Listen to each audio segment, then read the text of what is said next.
বিসমিল্লাহির রহমানির রহিম। আমার আজকের রেসিপি হচ্ছে ডিম দিয়ে ঝিঙে রান্না। এর জন্য আমি 3টা ডিম নিয়ে নিয়েছি আর ঝিঙেগুলো আগে থেকে কেটে রেডি করে নিয়েছি। এখন আমি চুলাতে কড়াইটা গরম করতে দিয়েছি।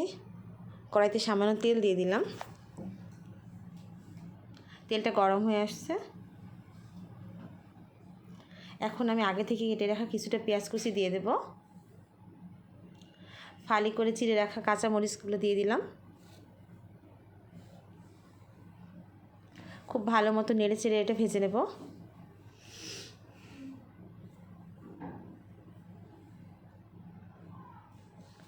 পেঁয়াজ মরিচটা খুব ভালো মতন ভেজে নেওয়া হয়ে গেছে।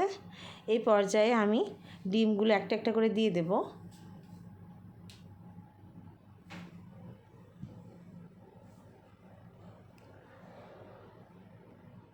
আমার সবগুলো ডিম দেওয়া হয়ে গেছে। এখন আমি এর উপর সামান্য পরিমাণে লবণ দিয়ে দিলাম। ডিমটা খুব ভালো মতো নেড়ে চেড়ে ভেজে নেব।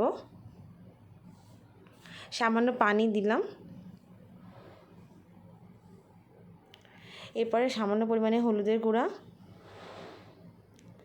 কিছুটা ধনিয়া গুঁড়া,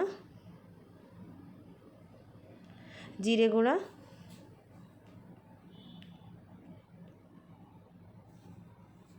ও স্বাদ মতো লবণ দিয়ে মশলাটা খুব ভালো মতো কষিয়ে নেব।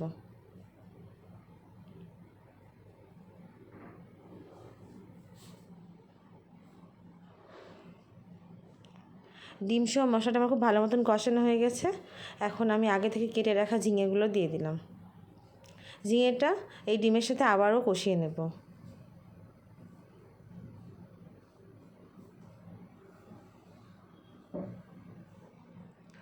এই ঝিঙে রান্নার জন্য আমি এক্সট্রা কোনো পানি ব্যবহার করিনি। ঝিঙের পানিতে রান্না কমপ্লিট হয়ে যাবে। আমার রান্না প্রায় শেষ পর্যায়ে, আমি নামিয়ে নিলাম। ব্যাস, আমার আজকের রেসিপি এই পর্যন্ত। সবাই ভালো থাকবেন, সুস্থ থাকবেন। আল্লাহ হাফেজ।